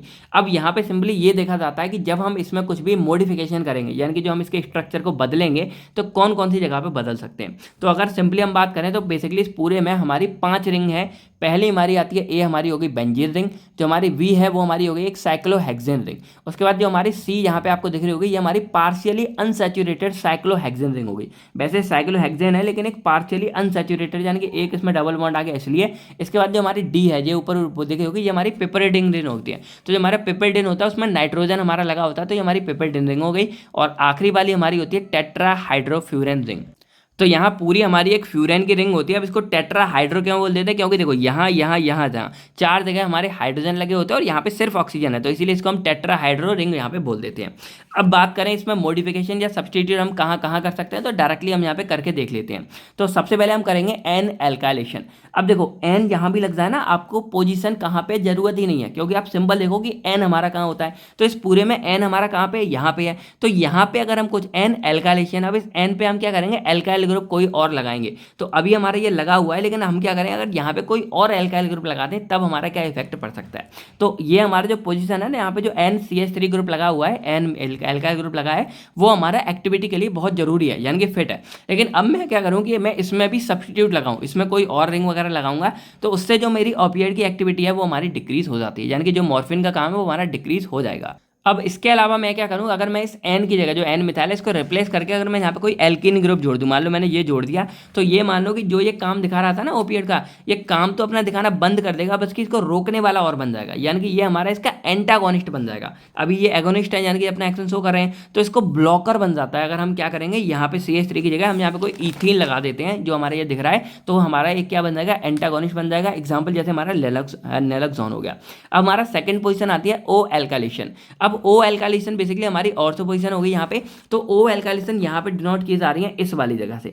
तो ये जो हमारी जगह है ये हमारी ओ एल्काइलेशन है। तो यहाँ पे इन्होंने बोला है कि ये हमारा हाइड्रोक्सी ग्रुप लगा हुआ है, सिंपल सी बात है। अब क्या करूँ कि अगर मैं इन दोनों हाइड्रोक्सी ग्रुप को हटा के यहाँ पे एक एसिटाइल ग्रुप लगा दूँ। कौन सा लगा दूँ, एसिटाइल ग्रुप। अब जो एसिटाइल ग्रुप है वो हमारा बेसिकली क्या होगा, जो आपको यहाँ दिख रहा होगा C++O CH3 और यहाँ पे पूरा O है। तो मैंने जो O था हमारा, जो OH था ना, उसका सिर्फ मैंने H हटाया और H को हटा के मैं, ये होता है मेरा एसिटाइल ग्रुप COCH3। तो अगर मैं इस H को हटा के, जो हमारे यहाँ पे OH लगा हुआ था, इस OH की जगह में इस H को हटा के अगर मैं पूरा एसिटाइल ग्रुप दोनों साइड जोड़ देता हूँ तो मेरी एक्टिविटी यहाँ पे बढ़ जाती है। तो एक मॉडिफिकेशन इस वाले O एल्काइलेशन में क्या हो रहा है कि अगर मैं क्या करूँ, H एटम को जो हमारा OH के अंदर था उसमें से इस H को रिप्लेस करके मैं इसकी जगह अगर एसिटाइल ग्रुप लगा देता हूँ तो मेरी एक्टिविटी यहाँ पे बढ़ जाती है। एग्जाम्पल जैसे हमारा हेरोइन होता है। अब हेरोइन आपने वो हेरा फेरी मूव में सुना होगा ना, कि वो कहता है 5,000 मेरे इतने जूते का दिन, 150 रुपया दिया तो 5,000, तो कहता है हेरोइन है। हीरोइन को टकला करके हीरोइन की, नहीं नहीं हेरोइन गांजा। तो ये वही वाला हमारा हेरोइन होता है और ये मॉर्फिन से भी ज़्यादा, कम से कम 5 से 6 गुना ज़्यादा एक्टिव होता है और इसीलिए ये इतना डेंजर भी होता है और ये हमारा एक्शन भी शो करेगा। तो अगर हम क्या करते हैं कि यहाँ पे इन जो हमारा HX है, इन दोनों की जगह हम इसको हटा के एसिटाइल ग्रुप दोनों जोड़ देते हैं, डाई एसिटाइल लगा देते हैं, तो हमारा हेरोइन बन जाता है पूरा। और ये हेरोइन हमारा बहुत ही ज़्यादा डेंजर भी हो जाएगा, क्योंकि भाई ये तो बैन ही है हमारे, तो ये हमारे क्या करेंगे, एडिक्टिव ज़्यादा होंगे, लेकिन ये इफेक्ट ज़्यादा शो करेंगे मॉर्फिन से। लेकिन अब मैं वहीं क्या करूँ कि मैं इस दोनों H की जगह OH की जगह करूँ, इसको ऐसा ही छोड़ दूँ और इस वाले OH की जगह मैं क्या करूँ, यहाँ पे इस H को हटा के CH3 लगा दूँ। मैंने क्या किया, इसकी जगह CH3 लगा दिया, तो मेरी एक्टिविटी क्या हो जाएगी, कम हो जाएगी। तो स्ट्रक्चर हमारा बाकी सब सेम है। मैंने क्या किया कि इस O की जगह मैंने क्या किया, जो H था उसको हटा के CH3 लगा दिया, तो हमारा यहाँ बन जाता है कोडीन का, और कोडीन हमारा मॉर्फिन से कम एक्टिविटी शो करता है, तो ये हमारा क्या करेगा, एक कम पोटेंट कंपाउंड बन जाएगा। तो हमने अब तक मॉडिफिकेशन में क्या देखा, एक हमने मॉडिफिकेशन देखी N इस जगह पे, तो अगर नॉर्मल है तो ठीक है, अगर इसको बदलते हैं तो डिक्रीज होगी, लेकिन अगर हम क्या करें, इसकी जगह एल्कीन लगा देते हैं तो भाई ये हमारा एंटागोनिस्ट बन जाता है। सेकंड हमने देखी इन दोनों की जगह अगर हम इन दोनों को यहाँ पे हटा के एसिटाइल ग्रुप लगा देते हैं, हमारा 5 से 6 गुना ज़्यादा कंपाउंड यानी कि हेरोइन बन जाता है। लेकिन अगर हम सिर्फ इसको छोड़ के केवल एक इस जगह लगाते हैं तो हमारा कोडीन बनेगा, और जो हमारा मॉर्फिन से कम एक्शन अपना शो करता है, तो हमारी एक्टिविटी डिक्रीज हो जाती है। देन हमारे यहाँ पे आता है थर्ड पोजीशन पे डबल बॉन्ड। अब जैसे आपको ये दिख रहा होगा, तो ये डबल बॉन्ड का कोई इतना बड़ा रोल नहीं होता है। तो अगर मैं क्या करूँ कि इस डबल बॉन्ड को हटा दूँ, तो अगर मैं इस डबल बॉन्ड को हटा के इसको सैचुरेट कर देता हूँ तो हमारी एक्टिविटी बढ़ जाती है, क्योंकि यहाँ पे देखो हमने डबल बॉन्ड था तो हमने इसको हटा के अपना एक नया कंपाउंड बना दिया, और इसका एग्जांपल है डाईहाइड्रोमॉर्फिनॉन। तो ये डाईहाइड्रोफॉर्म में जो बन जाएगा, जो लगभग 10 गुना ज़्यादा स्ट्रांग होता है हमारे मॉर्फिन से। लेकिन यहाँ पे एक काम और होता है, अब ये समझ लो, जैसे इसका जो डबल बॉन्ड हटाना, तो इसके डबल बॉन्ड हटने की वजह से क्या होता है कि यहाँ पे जब बॉन्डों की पूरी दिक्कत होगी, हाइड्रोजन जुड़ता है, तो इस OH यानी कि ये वाला H हमारा इधर आके लग जाता है, और ये O का हमारे क्या होता है, यहाँ पे डबल बॉन्ड बन जाता है। तो यहाँ पे डबल बॉन्ड बन जाता है और हमारे यहाँ पे डबल बॉन्ड O बन जाता है। तो यहाँ पे एक कीटो ग्रुप भी आता था, तो ये कीटो ग्रुप आ गया, यहाँ से डबल बॉन्ड हट गया, तब जाके हमारा क्या बनता है, डाईहाइड्रोमॉर्फिनॉन बनता है और ये हमारा मॉर्फिन से 10 गुना ज़्यादा स्ट्रॉन्ग होता है। इसके बाद हम बात करें अपनी फिनाइल रिंग के बारे में, तो जो आपको यहाँ फिनाइल रिंग दिख रही होगी ये लगी है, ये कोई भी मतलब नुकसान नहीं देती है, अच्छी है, अच्छा एक्शन है। तो अगर इसको हम हटाते हैं तो हमारे एक्शन पे इफेक्ट पड़ेगा, तो इसको जैसा है वैसा ही रहने दो। इसके बाद हमारी आखिरी बनती है कार्बन 14 पे, तो कार्बन 14 आपको यहाँ पे दिख रहा होगा, ये वाली जगह जो है, तो इस जगह पे हमारा क्या सिंगल एच अभी लगा होता है, आपको पता है। तो अगर हम क्या करें कि यहाँ से एच को हटा के अगर हम यहाँ पे OH ग्रुप को जोड़ देते हैं, तो ये जो हमारा कंपाउंड बनेगा ये भी हमारा क्या करेगा, पोटेंट बनेगा, यानी कि इसकी एक्टिविटी हमारी ज़्यादा होती है। तो एग्जाम्पल हमारे जैसे ऑक्सीमोर्फोन है, पर इसमें भी सेम हमारा फंडा होगा कि अगर हम यहाँ पे OH ग्रुप लगाते हैं एच को हटा के, क्योंकि ये इस वाला है, तो जब यहाँ पे OH एच को हटा के OH लगा देंगे, तो यहाँ पे हमारा जो OH था उसकी जगह हमारे यहाँ पे हाइड्रोक्सी यानी कि कीटो ग्रुप लग जाता है। तो जब ये कीटो ग्रुप लग जाएगा, यहाँ पे OH लग जाता है, तब हमारा ऑक्सीमोर्फिनॉन बनता है और ये हमारा लगभग क्या होता है, बहुत ज़्यादा स्ट्रॉन्ग होता है हमारे मॉर्फिन के मुकाबले में। तो वैसे तो ये पॉइंट हमारे मोर देन इनफ हो जाते हैं, लेकिन अगर आपको कम लगता है, क्योंकि ये डेढ़ पूरे 2 पेज भर गए हैं, अगर आपको कम लगे तो बस आप लिख के आ जाना कि ये जो हमारी बाकी की जो चीज़ों में हमने कोई बदलाव नहीं किया, जैसे मान लो हमारा ये था पेपरडिनिंग था, तो इसमें हमने कुछ नहीं चेंज किया, तो लिख देना कि it is essential for its activity, if we substitute anything in paper dining then activity will be decreases. तो इस तरह आप इसको बाकी का बना के लिख के आ सकते हो। बाकी मैंने आपको पहले बता रखा है एक बार, how to pass in medicinal chemistry, और किसी भी कंपाउंड का हम सार कैसे लिखेंगे, इसके ऊपर एक वीडियो बनी हुई है, जाके आप सर्च करके चेकआउट कर सकते हो। तो अब हमारा यहाँ पे कंपाउंड आता है फेंटानिल सिट्रेट। तो फेंटानिल सिट्रेट हमारे एक मॉर्फिन का ही एनालॉग हो गया था एक तरह से। तो कैसे क्या है, चलो इसको समझ लेते हैं। तो ये हमारे ये सिंथेटिक ओपियोइड एनाल्जेसिक होता है, जो बेसिकली हमारा सीवर पेन यानी कि जब खतरनाक पेन होता है उसमें काम करेगा, और ये उस भी मुंह में काम करेगा जब बाकी के जो हमारे ओपियोइड्स होते हैं ना, जब वो अपना काम अच्छे से नहीं करेंगे, तो उस केस में हम इस फेंटानिल सिट्रेट का यूज़ करते हैं। अब ये हमारा एक सिट्रेट साल्ट होता है फेंटानिल का। तो इसका स्ट्रक्चर आपको यहाँ दिख रहा होगा कि यहाँ पे पूरा दिख रहा है, एक बेंजीन रिंग है हमारी फिनाइल ग्रुप N के साथ में, और इधर हमारा N के साथ में C++O C2H5 जुड़ा हुआ है। और इसके साथ यहाँ पे देखा जाए तो एक हमारी एक तरह से पेपरडिन की रिंग हो गई सिंपल यहाँ पे, इसके साथ हमारा CH2 हो गया, CH2 होगा, यहाँ पे हमारी एक फिनाइल की रिंग हो जाती है। तो ये हमारा होता है पूरा फेंटानिल और यहाँ पे हमारा पूरा लगा होता है सिट्रेट। तो सिट्रेट भी हमारा एक हैवी कंपाउंड है, यानी कि कार्बन के साथ यहाँ पे CH2OH और इसके तीनों के साथ में हमारा COOH लगा होता है, यानी कि हमारा कार्बोक्सिलिक एसिड लगा होता है। तो ये पूरा हमारा होता है सिट्रेट। तो सिट्रेट साल्ट ऑफ फेंटानिल होता है, यहाँ पे लंबा चौड़ा हमारा स्ट्रक्चर हो जाता है। अब हम बात करें इसकी सिंथेसिस की, यानी कि इसको कैसे बना सकते हैं। तो सबसे पहले इसके लिए हमें लेना होता है प्रोपियोनिल क्लोराइड। तो हम यहाँ पे लेते हैं क्या, प्रोपियोनिल क्लोराइड पूरा लेंगे यहाँ पे, और इसके साथ हम रिएक्शन कराते हैं एन फिनाइल पिपरडिन 4 अमीन की। तो ये हमारा पिपरडिन की रिंग है, यानी कि NH लगा हुआ है, और हमारे यहाँ पे N पोजीशन पे एक फिनाइल है। तो मैंने बोला ना अगर N लग गया तो आप N फिनाइल लिख दो, आप कौन सी पोजीशन पे आपको लिखने की जरूरत ही नहीं है। तो N फिनाइल हो गया और पिपरडिन पूरा हो गया, और 4 अमीन यहाँ पे देखा है, पिपरडिन में ये 4 पोजीशन में यहाँ पे अमीन लग गया, तो इसको 4 अमीन हम बोल देते हैं। तो ये पूरा हमारे यहाँ पे हो गया सिंपल था। देखो ये हमारा 1 2 3 4, तो 4 पोजीशन पे एक हमारा अमीन ग्रुप लगा, इसलिए इसको 4 अमीन यहाँ बोल देते हैं। बाकी ये हमारा N फिलाइन भी हमने यहाँ पे बोल दिया। तो ये पूरा क्लियर हो गया। अब हम इसकी रिएक्शन यानी कि कंडेंस करवाएंगे। कंडेंस मतलब होता है आपस में जुड़ जाना। तो अब क्या होगा, यहाँ से ये H का बॉन्ड टूटेगा, यहाँ से ये Cl का टूटेगा, HCl बाहर, और ये N हमारे Cl के साथ सीन के साथ जाके अटैच हो जाएगा। तो अब देखो क्या हुआ, ये N के साथ ये सिंपल है, ये N के साथ पूरी पिपरडिन रिंग है। अब इस N के साथ क्या होगा कि ये H हट गया, ये Cl हट गया, तो ये कार्बन जुड़ गया, कार्बन के साथ डबल बॉन्ड CH2 तो हमारा बाकी का सेम जुड़ गया। तो एक हमारा इंटरमीडिएट बन के तैयार हो गया। अब इसकी रिएक्शन हमारी 2 बार होती है।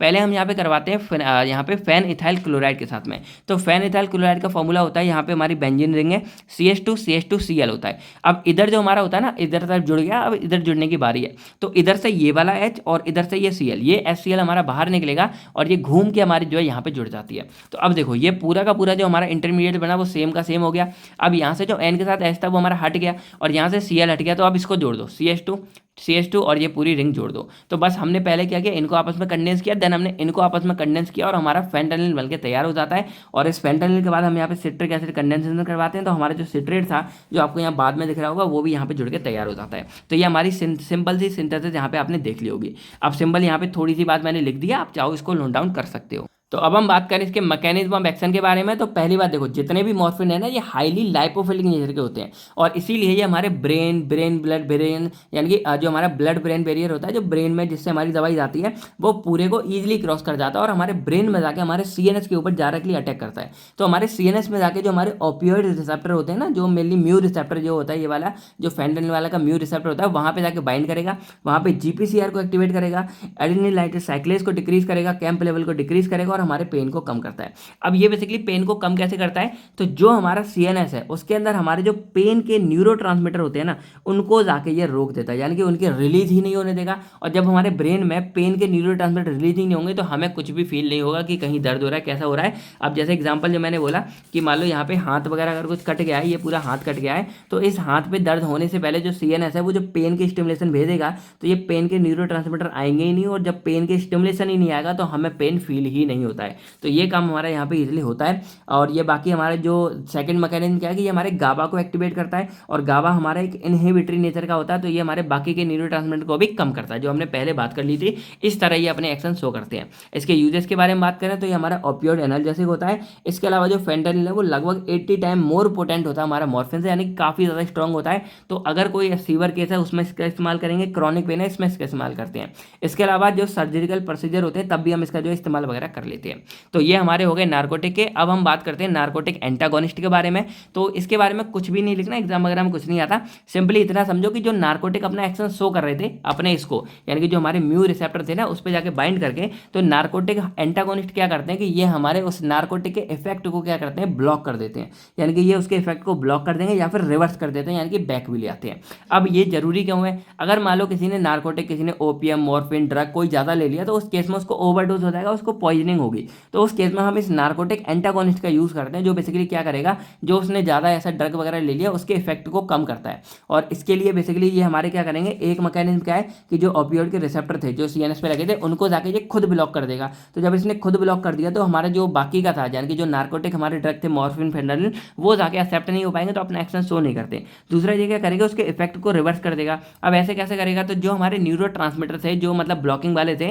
तो ये एक्साइटेटरी नेचर के जो न्यूरोट्रांसमीटर उसको एक्टिवेट करेगा। इससे जो हमारा सीएनएस था वो फिर से होश में आएगा और बाकी चीज़ें हमारी ठीक होती हैं। तो इस तरह ये हमारा काम करता है। अब इसका वर्ल्ड फेमस एग्जाम्पल हमारा नेलोक्सोन, जो काफ़ी जगह हमारा एंटीडोट की तरह मान लो काम करता है, कि जितने भी ज़्यादा इसको ड्रग या ज़्यादा गांजा नशा वगैरह करते हैं उनके लिए नेलोक्सोन का इस्तेमाल किया जाता है। तो इसका स्ट्रक्चर आपको यहाँ दिख रहा होगा। इसके अलावा हमारे यहाँ पे लेवोलोर्पेन होता है या फिर नॉलोर्फिन भी हमारा इस्तेमाल किया जाता है। तो अब हम बात करते हैं अपने लास्ट और most important topic anti inflammatory agents के बारे में। तो यूनिट 5 में हमारे दो टॉपिक मॉर्फिन एनालॉग का जो सार था वो, और एंटी इन्फ्लामेटरी में जो आइबुप्रोफेन है वो हमारे दोनों बहुत इंपॉर्टेंट है। तो एंटी इन्फ्लामेटरी एजेंट्स एक्चुअल में क्या होते हैं, एंटी का मतलब होता है अपोज करना और इन्फ्लामेटरी का मतलब होता है इन्फ्लामेशन, यानी कि ये हमारे वो एजेंट्स हैं जो हमारे इन्फ्लामेशन को क्या करते हैं, रोकने का काम करते हैं। अब इन्फ्लामेशन एक्चुअल में क्या होता है, तो इन्फ्लामेशन हमारी बॉडी का रिस्पॉन्स होता है अगेंस्ट इन्फेक्शन, यानी कि अगर हमारी बॉडी पर कोई अटैक करता है, इन्फेक्शन होता है, तो उससे लड़ने के लिए हमारी बॉडी के जो डब्ल्यूबीसी हैं वो जाके अटैक करते हैं। और उस रिएक्शन के दौरान क्या होता है कि हमारी बॉडी में हमें पेन होता है, हमें फीवर आ जाता है, हमें redness, swelling, loss of function, ये सब देखने को मिलता है। तो अब यहाँ पे जो हमें पेन हो रहा होता है ना, तो ये थोड़ी बहुत हमारे लिए दिक्कत होती है। तो इसीलिए जो एंटी इन्फ्लामेटरी एजेंट्स होते हैं ये बेसिकली क्या करते हैं, इस इन्फ्लामेशन को रोकने का काम करेंगे। और जब इस इन्फ्लामेशन को रोक देंगे तो हमारे जो पेन होता है ना, इसको भी रोकने का काम करते हैं। तो इसीलिए इसको हम कई जगह पे जो है मतलब पेन किलर्स भी हम नाम से सिंपल जानते हैं। और इसके एग्जाम्पल हमारे जैसे एस्प्रिन है, तो जब हमारा हेडेक होता है, सर में दर्द होता है, तो हम एस्प्रिन का इस्तेमाल करते हैं हमारे सर के दर्द को ठीक करने के लिए। बाकी आइबुप्रोफेन बेसिकली हमारा जो बॉडी पेन होता है ना उसके लिए ज़्यादा इस्तेमाल किया जाता है। तो इन सब केस में हम क्या करते हैं, अपने इन एंटी इन्फ्लामेटरी एजेंट्स का इस्तेमाल करते हैं। बाकी जो हमारे एंटी इन्फ्लामेटरी है इसको हम नसेड्स नाम से भी जानते हैं। तो नसेड्स हमारे होते हैं non steroidal anti inflammatory drug. अब देखो मैंने आपको दो बातें बताई थी, जैसे हमारा जो वो था जो नार्कोटिक एनाल्जेसिक थे हमारे, वो बेसिकली क्या कर रहे थे कि हमारे ब्रेन में, जो हमारा ब्रेन था वहाँ पे जाके उसकी एक्टिविटी को, पेन के सेंसेशन को खत्म कर रहे थे, और इससे हमारी बॉडी में नुकसान वगैरह थे। लेकिन जो हमारे नॉन नार्कोटिक वाले थे वो ऐसा कोई भी काम नहीं कर रहे थे, वो पेरिफेरली अपना एक्शन शो कर रहे थे। तो ये जो हमारे नसेड्स और एंटी इन्फ्लामेटरी होते हैं यही एक्चुअल में हमारे नॉन नार्कोटिक की क्लास में बिलोंग करते हैं, यानी कि ये हमारे ब्रेन वगैरह पे जाके अटैक नहीं करते हैं। ये सिंपली क्या करेंगे, हमारा जो पेरिफेरली होता है यानी कि हमारे बॉडी के सिंपल फंक्शन होता है वहाँ जाके अपना एक्शन शो करते हैं। अब ये हमारे बहुत ही ज़्यादा सेफ ड्रग माने जाते हैं, और ये बेसिकली क्या करते हैं कि डिपेंडेंस और साइड इफेक्ट वगैरह भी कॉज नहीं करते हैं।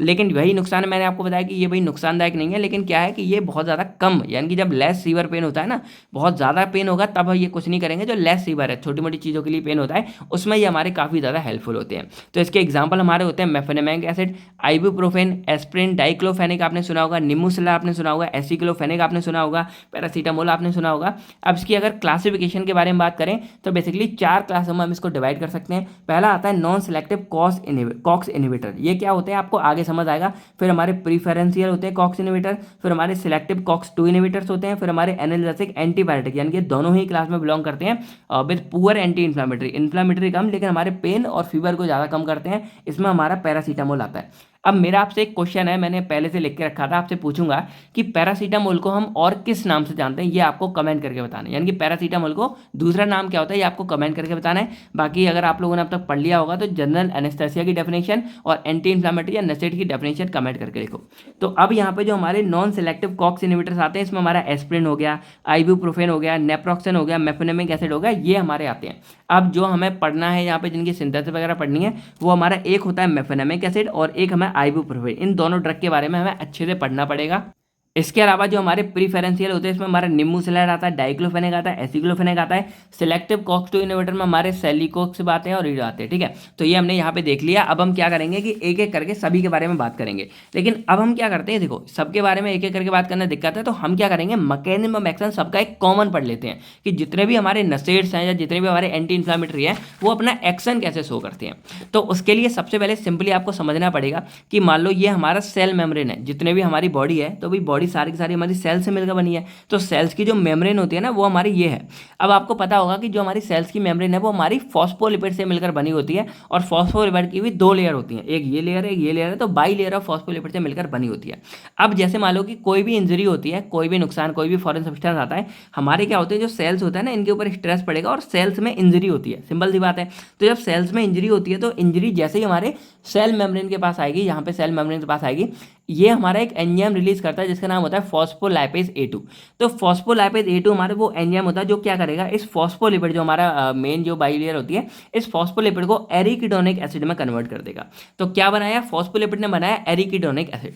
अब ये जो हमारा एरिकिडोनिक एसिड है ना, ये हमारे यहाँ पे 2 एंजाइम रिलीज करता है। पहला एंजाइम करता है साइक्लोऑक्सीजेनेज। तो साइक्लोऑक्सीजेनेज को हम शॉर्ट में साइक्लोऑक्सीजेनेज, यानी कि इसको हम कॉक्स, ऑक्स से हम ऑक्स लिख देते हैं, तो इसको हम शॉर्ट में कॉक्स के नाम से जानते हैं। और दूसरा हमारा करता है 5 लाइपोऑक्सीजनेज। तो ये हमारा होता है 5 लॉक्स हो जाएगा, ये हमारा एस नहीं है, ये हमारा 5 लॉक्स हो जाएगा यहाँ पे। ठीक है, तो ये हमारे 2 एंजाइम रिलीज करता है। अब जो हमारा मेन एंटी इन्फ्लामेटरी या नसेड्स वाला फंडा है ना, वो हमारा इससे कनेक्टेड होता है। तो अब ये जो हमारा कॉक्स है ना, ये फर्दर आगे जाके 2 वाले में डिवाइड हो जाता है, यानी कि साइक्लोऑक्सीजनेज हमारा कॉक्स 1 कॉक्स 2 बनाता है, यानी कि ये हमारा साइक्लोऑक्सीजनेज 1 साइक्लोऑक्सीजनेज 2, ये हमारे 2 एंजाइम हो जाते हैं जो हमारे बनाता है। अब ये जो हमारे एंजाइम है, ये हमारे कॉक्स 1 हमारा थ्रोम्बोक्सिन बनाता है, प्रोस्टाग्लैंडिन बनाता है, कॉक्स 2 भी हमारा प्रोस्टाग्लैंडिन बनाता है, या कि प्रोस्टासाइक्लिन बनाता है, और बाकी ये और भी हमारे इन्फ्लामेटरी मीडिएटर्स बनाते हैं। बाकी इसके अलावा ये जो हमारा एरिकनोइस है, ये ल्यूकोट्रेंस बनाता है, बहुत सारी चीज़ें बनाता है। हमारे काम का था वो हमने यहाँ पे लिख लिया। तो ये बेसिकली क्या बनाता है, कॉक्स 1 कॉक्स 2 से हमारा प्रोस्टाग्लैंडिन बनाता है। अब प्रोस्टाग्लैंडिन एक्चुअल में हमारा वो सब्सटेंस है जो रिस्पॉन्सिबल होता है हमारे इन्फ्लामेशन के लिए। यानी कि प्रोस्टाग्लैंडिन अगर हमारी बॉडी में बनने लगा, तो ये प्रोस्टाग्लैंडिन क्या करेगा, ये हमें पेन करवाएगा और हमें फीवर कॉज करेगा, यानी कि हमारे बॉडी के टेम्परेचर को ये हमारा बढ़ाता है, और हमारे जो पेन है, यानी कि हमारे जो थ्रेशोल्ड पेन का है, उसको भी ये हमारे बढ़ाने का काम करता है। तो यहाँ पे जो हमारा प्रोस्टाग्लैंडिन है, वो एक्चुअल में रिस्पॉन्सिबल होता है हमारा पेन फीवर के लिए, और ये प्रोस्टाग्लैंडिन हमारा कॉक्स 1 और कॉक्स 2 एंजाइम बना रहे हैं, और ये एंजाइम हमारा कॉक्स एंजाइम बना रहा है, इसको एरिकिडोनिक एसिड बना रहा है, इसको फॉस्फोलिपिड बना रहा है, और इसको बनाने के लिए फॉस्फोलाइपेज एंजाइम की हेल्प हुई है। अब जो हमारे नसेड्स या फिर एंटी इन्फ्लामेटरी एजेंट्स होते हैं, ये अपना काम कैसे करते हैं कि ये एक्चुअल में आपने अभी पढ़ा होगा non selective COX, selective COX 1 COX 2 उसमें। तो ये जो हमारे non steroid anti inflammatory agents होते हैं ना, तो ये बेसिकली हमारे इस कॉक्स वाले एंजाइम को जाके क्या कर देंगे, डिक्रीज कर देंगे। और जब ये इसको जाके डिक्रीज कर देंगे, तो जब यही हमारा नहीं बनेगा, तो ना कॉक्स 1 बनेगा, ना कॉक्स 2 बनेगा, ना ही प्रोस्टाग्लैंडिन बनेगा, और जितना ये कम बनेगा उतना ही ज़्यादा हमें पेन फीवर और इन्फ्लामेशन कम देखने को मिलेगी। तो इस तरह हमारे नसेड्स काम करते हैं कि ये हमारे इस सोर्स को खत्म कर देंगे, और जब ये सोर्स हमारा खत्म हो जाएगा, तो आगे ये हमारे सब बनना कम हो जाएंगे। इसके अलावा जो हमारे सिलेक्टिव वाले कॉक्स 2 है, वो बेसिकली इस कॉक्स 2 को जाके बंद करेंगे, तो ये बंद होगा, तो प्रोस्टाग्लैंडिन ये सब चीज़ें हमारी बंद होती हैं। तो इस तरह ये अपने एक्शन शो करते हैं। अब हम बात करते हैं इसमें ड्रग्स के बारे में। तो बेसिकली हमारे 2 ड्रग्स के बारे में पढ़ना है जो हमारे लिए बहुत इंपॉर्टेंट है। पहले हम बात करते हैं अपने मेफेनेमिक एसिड के बारे में। तो मेफेनेमिक एसिड एक हमारा एंटी इन्फ्लामेटरी नसेड्स का ड्रग होता है, और जो एनाल्जेसिक प्रॉपर्टी और एंटीबायोटिक दोनों एक्टिविटी शो करता है। इसका स्ट्रक्चर आपको दिख रहा होगा कि एक हमारे यहाँ पे फिनाइल है, इधर फिनाइल है, यहाँ पे हमारा COOH लगा हुआ है, NH लगा हुआ है, यहाँ पे CH3 2 मिथाइल ग्रुप लगे हुए हैं। अब इसका मैकेनिज्म ऑफ एक्शन के बारे में बात करें, तो देखो वैसे तो अगर लॉन्ग में आता है ना, तो आपको ये दोनों में, आइबुप्रोफेन में और इसमें दोनों में आपको ये लिख के आना पड़ेगा, क्योंकि दोनों के दोनों हमारे नॉन सिलेक्टिव कॉक्स इनहिबिटर्स होते हैं। मतलब क्या है कि ये हमारे कॉक्स 1 और कॉक्स 2 दोनों को जाके इनहिबिट कर देंगे, यानी कि यहाँ पे डायरेक्टली इनहिबिट करेंगे तो कॉक्स 1 कॉक्स 2 दोनों इनहिबिट हो जाएंगे, तो हमारे जो प्रोस्टाग्लैंडिन है वो बनना कम हो जाएगा, और जब ये कम बनेगा तो हमें पेन फीवर ये सब देखने को कम मिलते हैं। तो अब हम बात करें कि इसको हम बनाएंगे कैसे, तो सिंपल आपको एक ये सब्सटेंस लेना है, एक ये लेना है। अब सिंपल देखोगे तो यहाँ पे क्या हो रहा है कि ये हमारे यहाँ पे बाउंड, यानी कि आपको दिख रहा होगा एक H इधर से निकला और एक Cl इधर से निकला, तो हमारा HCl की फॉर्म में बाहर निकल जाता है, और ये N हमारा क्या होगा, NH हमारा यहाँ पे जाके जुड़ जाता है। तो ये हमारा सेम है, और यहाँ NH लग गया, और ये पूरा NH, और ये हमारा सेम है, और यहाँ पे ये लग गया, और इधर से भी हमारा HCl जो था ये हमारे यहाँ से बाहर निकल जाता है CH3। अब आपके मन में क्वेश्चन आ रहा होगा कि ये कहाँ से आ गया, तो इसको हम कराते हैं, ये जो हम कंडेंस करा रहे हैं इन दी प्रेजेंस ऑफ K2CO3 की प्रेजेंस में कराते हैं, तो यहाँ का जो हमारे K है वो हमारा क्या होता है, यहाँ पे जाके अटक जाता है। देन हम इसको HCl के साथ रिएक्ट करवाते हैं, तो यहाँ पे सिंपल है कि ये K हमारा क्या होगा, इस Cl के साथ KCl की फॉर्म में बाहर निकल जाएगा, और ये H हमारा यहाँ पे लग जाएगा, और हमारा पूरा का पूरा यहाँ पे हमारा जो मेफेनेमिक एसिड है वो पूरा बन के तैयार हो जाता है। बहुत ही सिंपल इसकी सिंथेसिस थी। अब सिंपल देखा जाए तो ये हमारा ऑस्टियो आर्थराइटिस, रूमेटॉइड आर्थराइटिस, जो हमारी हड्डियों में आर्थराइटिस प्रॉब्लम होती है ना, उसमें हमारा जो दर्द होता है उसमें ये हमें बहुत ज़्यादा हेल्प करता है। बाकी मॉडरेट से मतलब मॉडरेट पेन में हमारी हेल्प करेगा, फीवर इन्फ्लेमेशन को भी कम करेगा हमारा। इसके बाद हमारा सेकंड यहाँ पे कंपाउंड आता है आइबुप्रोफेन, जो बहुत ज़्यादा इंपॉर्टेंट होता है। तो ये हमारे एक प्रोपेनिक एसिड की कैटेगरी में बिलोंग करता है, और ये हमारा नॉन सिलेक्टिव कॉक्स इनहिबिटर्स होता है, मतलब कॉक्स 1 कॉक्स 2 दोनों को इनहिबिट कर सकता है। इसका स्ट्रक्चर आप यहाँ देख सकते हो कि ये हमारा CH है, इसके साथ 2 मिथाइल ग्रुप लगे हैं, और यहाँ पे हमारा CH2 लगा हुआ था, ठीक है, और इसके साथ हमारी ये पूरी फिनाइल की रिंग है या बेंजीन की रिंग है, इसके साथ हमारा CH CH3 और यहाँ पे एक कार्बोक्सिलिक एसिड जुड़ा होता है। अब इसका मैकेनिज्म ऑफ एक्शन के बारे में बात करें तो वही कि नॉन सिलेक्टिव है, कॉक्स इनहिबिटर्स हैं, तो हमारे कॉक्स 1 कॉक्स 2 दोनों को इनहिबिट करेगा, हमारे प्रोस्टाग्लैंडिन को इनहिबिट कर देगा, जिससे हमारा जो पेन फीवर है हमें कुछ भी फील नहीं होगा। डिटेल्स में अगर आपको लिखना होगा, अगर लॉन्ग में आता है तो वही मैकेनिज्म आप लिख के आओगे जो मैंने पिछले पेज पे, यानी कि जो मैंने इधर बना रखा है ना, सिंपल यही आपको पूरा का पूरा बना के आना पड़ेगा। अब इसके यूजेस के बारे में बात करें तो ये भी हमारा रूमेटॉइड आर्थराइटिस के ट्रीटमेंट में, ऑस्टियो आर्थराइटिस, गाउट और माइल्ड से मॉडरेट पेन में, फीवर में, इन्फ्लेमेशन में हमारे काम आता है। अब इसकी सिंथेसिस के बारे में बात करें यहाँ पे सिंपली, तो देखो डायरेक्टली आप यहाँ पे देख ही लो। तो इसके लिए सबसे पहले हमें लेना होता है आइसोब्यूटाइल बेंजीन। अब देखो यहाँ पे आपको दिख रहा होगा, तो ये हमारी बेंजीन है। अब इसको आइसोब्यूटाइल क्यों बोल रहे हैं, क्योंकि इसका स्ट्रक्चर देखो 1 2 3 4 हमारे ये पूरे मिथाइल ग्रुप हैं, तो इसलिए हम इसको ब्यूटाइल बोल रहे हैं, और ये हमारी आइसो हो गया, तो ये हमारा हो जाएगा पूरा आइसोब्यूटाइल, और बेंजीन जुड़ी है तो आइसोब्यूटाइल बेंजीन हो जाता है। अब इसकी रिएक्शन करवाते हैं हम यहाँ पे एसिटाइल क्लोराइड के साथ में। अब आपको पता होगा कि ये हमारा पूरा वैसे एसिटाइल कहलाता है, जो C डबल बॉन्ड CH3 होता है, इसको मैंने पहले बताया कि ये पूरा हमारा एसिटाइल कहलाता है। अब इसके साथ हमारे क्लोराइड लगा तो इसको हम एसिटाइल क्लोराइड बोल देते हैं। अब क्या होता है कि ये आपस में कंडेंस करते हैं, यानी कि जुड़ते हैं, और इस प्रोसेस को हम यहाँ पे एसिटाइलेशन बोलते हैं, क्योंकि यहाँ पे एसिटाइल ग्रुप हमारा जुड़ रहा होता है। तो अब यहाँ से देखो, जब ये हमारा कार्बन क्या करेगा, यहाँ पे आके जुड़ता है, तो जब ये हमारे यहाँ आके जुड़ेगा तो इधर से एक हाइड्रोजन निकलेगा, तो जब हाइड्रोजन निकलता है तो वो हमारा क्या होगा, Cl के साथ जाके बाहर चला जाता है, और यहाँ पे हमारा डायरेक्टली क्या होगा कि ये जो हमारा C है वो हमारे इधर जाके जुड़ जाता है। तो अब देखो क्या बना, ये हमारा आइसोब्यूटाइल पूरा सेम जुड़ा हुआ है हमारा, और यहाँ पे आइसोब्यूटाइल बेंजीन हमारी पूरी सेम है। अब जो हमारा एसिटाइल क्लोराइड था उसका ये क्लोराइड हटा दो, तो एसिटाइल हमारे यहाँ पे आके लग जाता है, तो कार्बन डबल बॉन्ड O और CH3 लग गया। अब इसको हम क्या बोलते हैं, पैरा पोजीशन पे हमारा आइसोब्यूटाइल लगा हुआ है। अब मैंने आपको पहले बोला कि मान लो ये मेन है हमारा, तो ये ऑर्थो मेटा और ये हमारा पैरा पोजीशन है, तो पैरा पोजीशन पे हमारा आइसोब्यूटाइल लगा हुआ है, और ये हमारा पूरा एसिटोफिनॉन हो जाएगा, यानी कि इसको अगर हम बैठा दें इसको पूरा, तो ये हमारा पूरा एसिटोफिनॉन हो जाता है। अब क्या होता है, आपको पता होगा कि ऑक्सीजन हमारा ज़्यादा इलेक्ट्रोनेगेटिव होता है, तो अब जो ये है ना, ये हमारा इधर मूव करेगा, तो यहाँ पार्शियली नेगेटिव और यहाँ पार्शियली पॉजिटिव चार्ज आता है। तो अब हम क्या कराते हैं कि इस पर हम एक तरह से न्यूक्लियोफिलिक वाली रिएक्शन कराते हैं, यहाँ पे हम इसकी रिएक्शन करवाते हैं HCN के साथ में। अब जब HCN हमारा होता है, ये हमारा एक H पॉजिटिव और एक Cn नेगेटिव की फॉर्म में टूटता है, तो जो Cn नेगेटिव है वो हमारा एक न्यूक्लियोफाइल यानी कि नेगेटिव कंपाउंड है। तो Cn नेगेटिव होने और बाकी स्ट्रॉन्ग होने की वजह से क्या करता है कि ये डायरेक्टली यहाँ से क्या करेगा, इस कार्बन पे जाके अटैक करता है। तो जब ये इस कार्बन के ऊपर जाके अटैक करता है ना, तो यहाँ के साथ इसके साथ जाके जुड़ जाता है, और जब इसके साथ जुड़ जाता है तो इधर हमारा क्या होता है, एक तरह से नेगेटिव चार्ज हो जाएगा, क्योंकि डबल बॉन्ड हट जाता है, तो इसके नेगेटिव को कवर करता है ये वाला H, तो ये H हमारा क्या करेगा, इसके ऊपर जाके जुड़ जाता है। अब हमारा एक नया कंपाउंड क्या बनता है, देखो ये आइसोब्यूटाइल सेम है, उसके बाद हमारी ये आइसोब्यूटाइल बेंजीन हमारी पूरी सेम हो गई। इसके बाद जो ये कार्बन था, तो नीचे हमारा CN जुड़ गया, जो ये जुड़ा था, ऊपर हमारा O के साथ में H जुड़ गया, तो यहाँ OH हो गया, और बाकी हमारा सेम है। तो अब हम यहाँ पे 2 काम कराते हैं, पहला हमारा होगा रिडक्शन का, और दूसरा हमारा होता है इसकी हाइड्रोलिसिस का। तो रिडक्शन में एक्चुअल में क्या कराते हैं कि जब हम इसकी यहाँ पे रिडक्शन करवाते हैं, तो रिडक्शन में आपको पता होता है क्या होता है कि हमारा जो ऑक्सीजन है वो रिमूव होता है, हाइड्रोजन हमारे ऐड होते हैं। तो सिंपल सा फंडा होता है कि रिडक्शन में हमारे ये जो OH है ना, वो यहाँ से हट जाएगा और ये H हमारा डायरेक्टली यहाँ आके हट जाएगा। तो जब वहाँ से OH हट गया तो देखो क्या बना हमारा CH3 CH3 CS CH2 और ये पूरा बना और इधर हमारा CH लग गया और CH3 बना और यहाँ पे हमारा ये बना CH3 हमारे नीचे लिखा हुआ तो ये CH3 हमारा लग गया।